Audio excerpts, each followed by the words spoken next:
The latest budget request delivered by the Pentagon is not a statement of strategy. It is a confession of institutional failure and a guarantee of strategic defeat. We are told incessantly that American military might is the defining factor of global security, yet the leadership in Washington continues to prioritize multi-billion-dollar programs that feed the military industrial complex while systematically ignoring the fundamental, brutish reality of peer conflict. The budget is a political document designed to reward lobbyists and ensure the continued promotion of politically minded flag officers. It is not designed to win a war of attrition. This is the hard truth that must be stated plainly. The conflict in Eastern Europe is an industrial and logistical contest, decided by the steady, relentless application of firepower, and the latest budget reveals that the Pentagon is institutionally incapable of comprehending this reality. They are funding a war of symbols, while our adversary is fighting a war of shells. The attrition mathematics are unforgiving, and they are the core reality being ignored. When you examine the operational data, the conclusion is inescapable. The forces supported by the West are suffering unsustainable losses. We are looking at a sustained daily casualty rate, killed and severely wounded, that is consuming brigade strength faster than the entire Western alliance can replace personnel and equipment. You cannot wage a major conventional war when your primary adversary outproduces you in essential artillery ammunition by a margin of 4-1, and your budget fails to address that gap. That failure alone is a strategic indictment. Furthermore, the casualties being incurred are not isolated incidents. They represent the wholesale degradation of entire military units. Battalions are operating at company strength, and experienced formations are being replaced by inadequately trained conscripts who are, quite literally, being thrown into the grinder after a few days of basic instruction.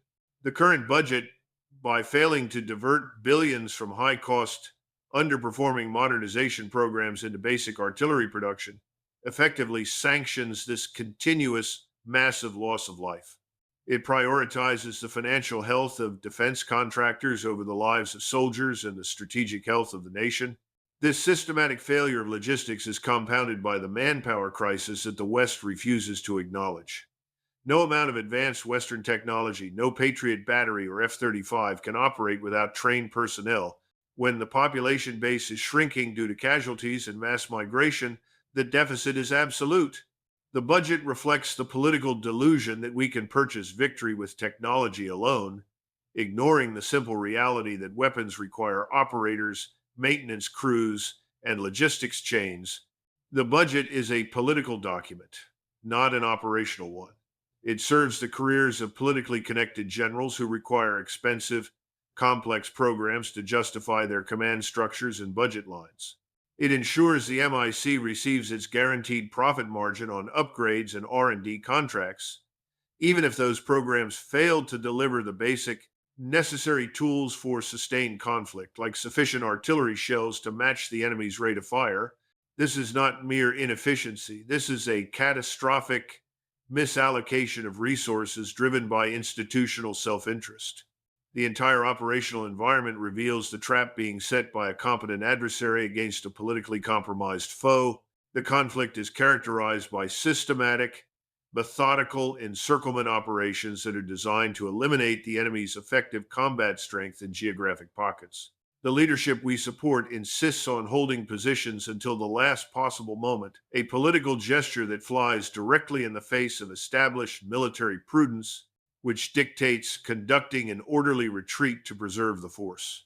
By denying their forces the golden bridge of withdrawal, they ensure the entire force is either destroyed or captured, thus solving the adversary's problem of attrition for them. The Pentagon's silence and the continuance of this flawed funding structure confirm a horrifying truth. The political leadership, insulated by bureaucracy, is perfectly willing to sacrifice its client army to maintain the narrative of resolve, regardless of the human cost. The budget, therefore, is not a financial plan. It is a strategic confession that the Pentagon is prioritizing the funding of a broken system over the winning of a contemporary war.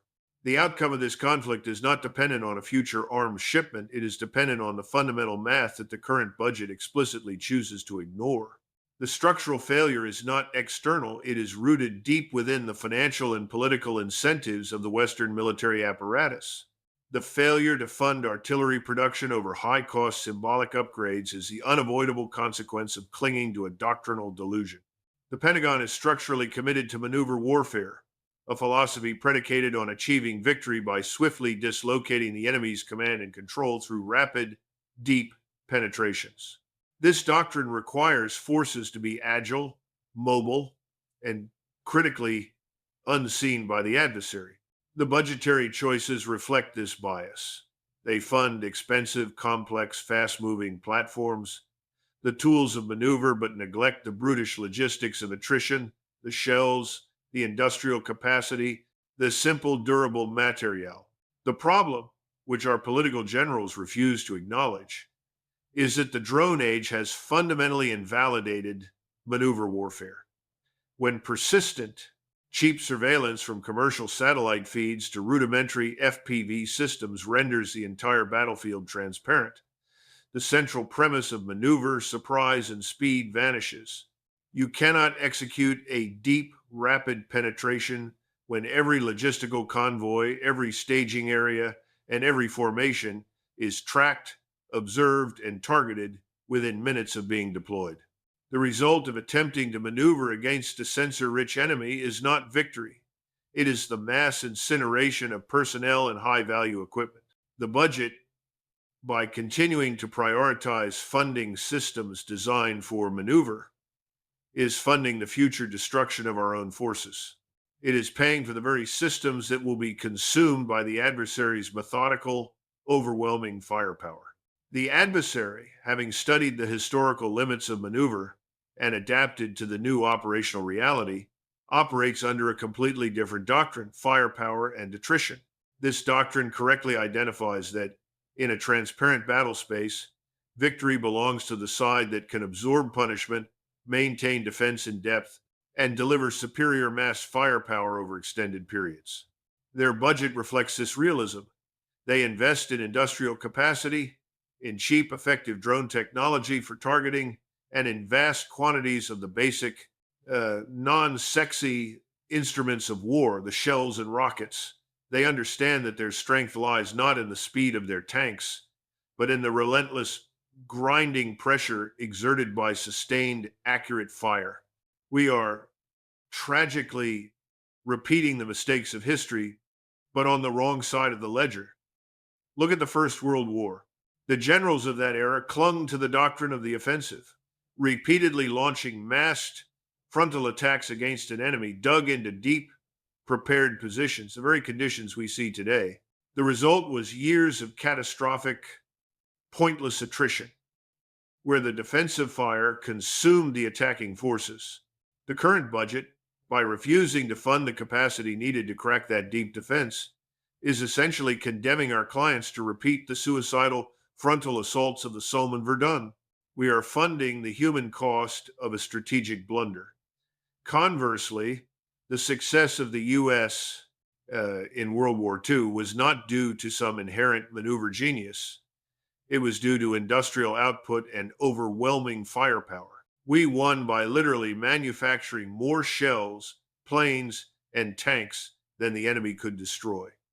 Our adversary has internalized that lesson. Their budget prioritizes industrial scale, ours prioritizes political optics and upgrades. This brings us to the root cause of the doctrinal failure, the institutional incompetence that pervades Western military and political leadership. The Pentagon's promotion system is afflicted by a structural bias that favors political staff officers and those who possess degrees in fields like law, international relations, and social sciences. While these backgrounds are essential for strategic diplomacy, they leave a commander fundamentally incapable of comprehending the logistics of mass, the physics of attrition, or the engineering reality of modern warfare. A general educated primarily in political optics cannot correctly assess the output capacity required to defeat a fully mobilized peer adversary. They cannot comprehend why a simple artillery shell, the basic unit of mass destruction in this conflict, is strategically more vital than a multi-billion-dollar stealth jet upgrade program that will never fly in contested airspace. This disconnect is deliberate. The system is designed to promote compliance, not competence. If a young officer correctly points out that the current doctrine is suicidal and that the budget is financially corrupt, that officer's career is terminated. The officers who rise to the top are the ones who validate the existing flawed assumptions of the past, the ones who maintain the belief that a political declaration of technological superiority somehow alters the laws of physics. They are the ones who sign off on the budget requests that guarantee profit for the MIC while sacrificing operational effectiveness. This structural fault guarantees that our strategic decisions are made by individuals who are technologically illiterate and logistically naive. Their lack of technical background means they cannot assess the gap between Russian hypersonic capabilities and Patriot system reality. They cannot calculate the rate of fire required to neutralize an integrated, sensor-rich defense. They rely on the political narrative and the budget funds. That narrative, until the Pentagon prioritizes engineering competence and technical honesty over political conformity and careerism, every budget request will be an exercise in self-sabotage, guaranteeing defeat in the war of attrition. The failure of the budget is the failure of the institution to choose military reality over political convenience. The institutional rot that guarantees doctrinal failure inevitably leads to the financial and technological corruption of the Western military establishment. This failure is now explicitly codified in the very budget request we are discussing. The greatest internal threat to Western security is the military-industrial complex, MIC, a self-perpetuating entity designed to maximize profit for corporate shareholders and guarantee career advancement for senior military and political officials, all disconnected from the demands of the battlefield. The system of cost-plus contracting is the cancer at the heart of this corruption. It guarantees profit for defense contractors, regardless of whether the final weapons system works, is on time, or is even necessary. Why should a defense firm prioritize risky, innovative, and cost-effective solutions when the system rewards delays, complexity, and expensive multi-decade upgrade cycles on platforms that are fundamentally obsolete? The Pentagon's budget is a political funnel for wealth transfer, not an operational plan for national defense. This structural corruption explains perfectly why the budget prioritizes high-cost upgrades which guarantee long-term maintenance and profit streams over the basic mass production of artillery shells, which are cheap, effective, and disposable. This failure of industrial prioritization is a direct contradiction of the lessons of history. The war in Eastern Europe is not being decided by stealth jets or network-centric warfare. It is decided by massed firepower delivered by artillery. And yet the West cannot produce the required shells. Our adversary is outproducing us by margins of 4-to-1 or greater in essential munitions, demonstrating a superior industrial mobilization capacity rooted in national strategic planning. Our budget, by failing to address this gap, is an act of strategic insolvency.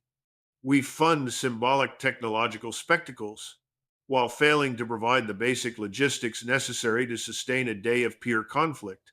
The technological gap is the direct result of this financial rot. We are sold multi-billion-dollar platforms that fail to meet their stated objectives. The Patriot air defense system, for example, is a multi-decade program that continues to receive immense funding, despite repeated combat performance data suggesting its effectiveness against modern Russian strike packages is tragically low. Yet, the system remains central to NATO defense planning because removing it would collapse the financial ecosystem it supports. This is a system that operates on the principle that the threat of a failing system is more profitable than the reality of a working one. This is where the contrast with our adversary becomes stark and unforgiving. Their technological development, hypersonics, long-range nuclear propulsion, and advanced electronic warfare, is focused ruthlessly on engineering reality and strategic deterrence. They prioritize solutions that work, even if they are simpler or less profitable for individual contractors. Their advancements are a direct, logical response to our own strategic failures. For instance, the Burevestnik cruise missile, capable of virtually unlimited range due to its miniaturized nuclear reactor, is a technical marvel. The West abandoned such nuclear propulsion programs decades ago, declaring the problems unsolvable. The adversary solved them, creating a platform that fundamentally alters the global strategic calculus and guarantees that large parts of our current defense spending designed to counter threats from the 1,990 are rendered entirely obsolete. This is not just a technological gap. It is a chasm created by institutional corruption that prioritized Wall Street quarterly reports over physics and national security. The corruption extends further into the personnel structure. The politically minded officers promoted for conforming to the established narrative perpetuate this cycle. They lack the necessary technical background, the engineering, the physics, the logistical grasp to challenge the false claims of the defense contractors. They cannot understand why a simple, mass-produced artillery shell is strategically more vital than a high-cost upgrade package. They sign off on budget requests that fund failure because their careers depend on maintaining the narrative of technological superiority. The budget, therefore, guarantees that our armed forces will be equipped not with what they need to win the war of attrition, but with what the MIC needs to maximize its profit. Until this structural rot is excised, until we prioritize military competence and industrial capacity over political careerism and guaranteed profit margins, every budget request will be an exercise in self-sabotage, ensuring that the next strategic failure is even more catastrophic than the last. The budget is not a financial document. It is the final, irrefutable confession of strategic insolvency. The failure of conventional doctrine, coupled with the systemic corruption of the budgeting process, leads us inexorably toward the ultimate strategic danger, the breakdown of the nuclear red lines. The political class, lacking technical military knowledge, operates under the dangerous assumption that they can calibrate and manage escalation in a high-stakes conflict. This assumption is fantasy. When a conventional war is lost, the political pressure to escalate through symbolic or non-conventional means becomes overwhelming, creating a strategic environment defined by extreme, unmanageable risk. The core of this strategic instability traces back to a foundational act of betrayal: the unilateral U.S. withdrawal from the anti-ballistic missile ABM Treaty in 2002. This treaty was the bedrock of global strategic stability because it enforced mutual assured destruction, MAD.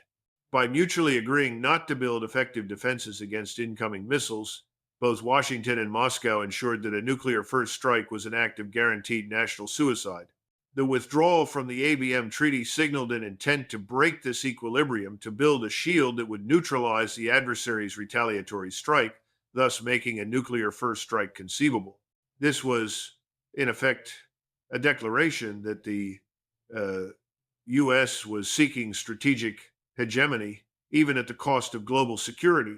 The response from Russia's general staff was immediate, rational, and entirely predictable. They dedicated immense resources to developing new, unconventional strategic systems specifically designed to render any future missile shield irrelevant. This strategic imperative birthed systems like the Poseidon nuclear-powered nuclear-armed torpedo and the Burevestnik nuclear-powered cruise missile. These are not simply upgrades. They are deterrence restorers. They are engineered to bypass missile defense systems entirely, traveling at extreme depths or possessing virtually unlimited range, ensuring that a crushing retaliatory strike remains absolutely certain. The historical irony is devastating. The U.S. spent billions to discard a treaty that guaranteed its safety, compelling its adversary to spend billions on developing systems that guarantee its destruction. The Pentagon's budget, still heavily tilted toward conventional missile defense programs like Patriot that struggle against existing technology, is a testament to the continued institutional inability to grasp this strategic reality.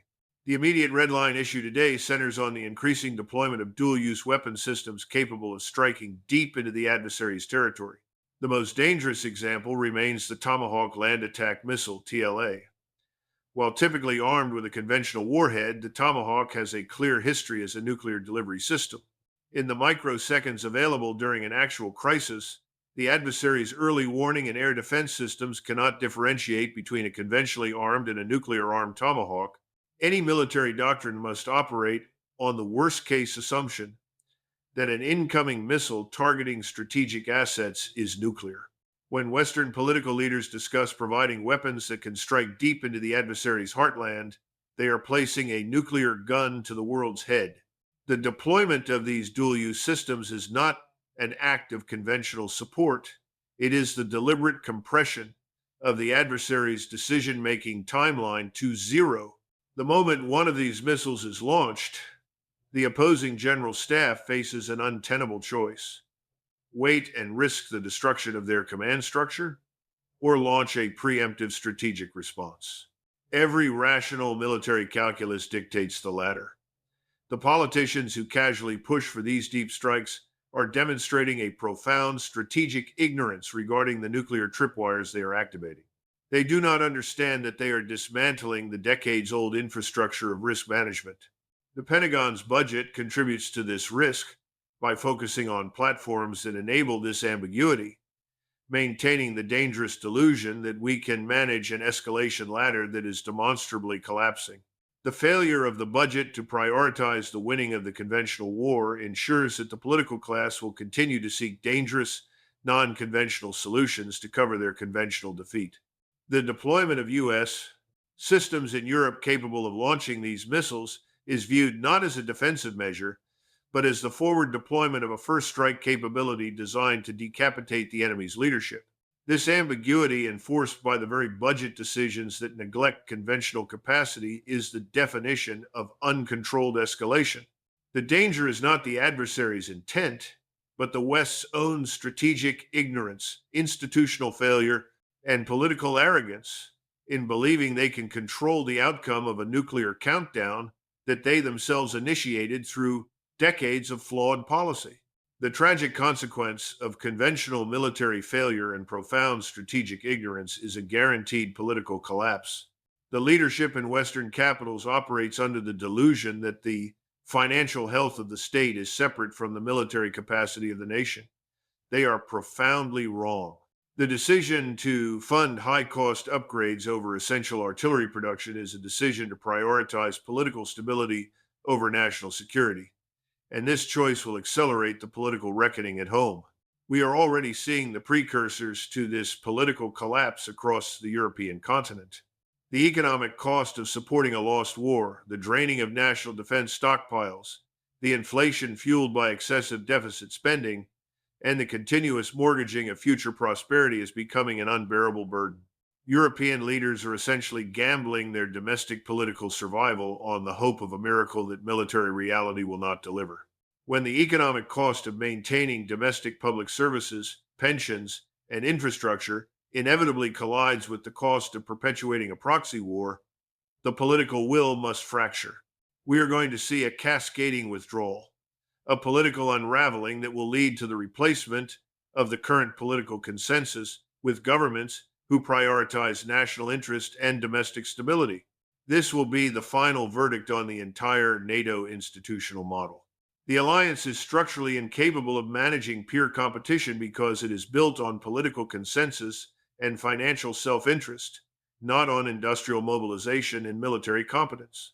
The current budget, by confirming the lack of industrial capacity for attrition warfare, ensures that the political argument for endless support will become bankrupt.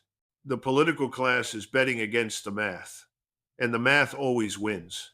This leaves the Western world with one final choice: the ultimate strategic choice between accepting reality or clinging to denial. The path of denial is the path of this budget, continuing to fund a war that is mathematically lost, ignoring the technological superiority of the adversary, and believing that political rhetoric can somehow substitute for artillery shells. This path guarantees not only the catastrophic loss of our allies, but the guaranteed rapid acceleration of the decline of U.S. and European power. It is a strategic suicide pact dressed up in the language of democracy. The only viable strategic path is the path of acceptance. This requires an immediate, painful admission of failure. It demands restraint and institutional reform. It means immediately ceasing the flow of military aid that only prolongs the suffering, acknowledging the established battlefield realities, and engaging in serious diplomatic negotiation from a position of strategic realism. More importantly, it requires a complete purge of the failed, politically promoted leadership within the Pentagon and intelligence apparatus, and a commitment to restoring military competence over political correctness. We must rebuild our industrial base, reform our promotion systems to prioritize technical expertise, and reconceptualize our strategic doctrine based on the physics of the 21st century battlefield. The greatest danger to the United States is not external. It is the internal structural decay, the institutional corruption that guarantees incompetence, and the political arrogance that refuses to acknowledge the limits of American power. We have chosen to live in a world where we believed we could ignore the laws of military physics and strategic history. The battlefield, and now the budget, is delivering the final, crushing verdict on that delusion. History does not pause for pride or political convenience. It demands accountability and competence. We must demand accountability. We must demand competence. We must demand an end to this predictable strategic disaster. What institutional changes must be enforced immediately to break the cycle of incompetence and political promotion? And what is the actual strategic cost to American security if we continue to fund a conflict that is already mathematically lost? Hit the like button, share this video with someone who needs to hear the truth, and subscribe so you don't miss the next strategic briefing.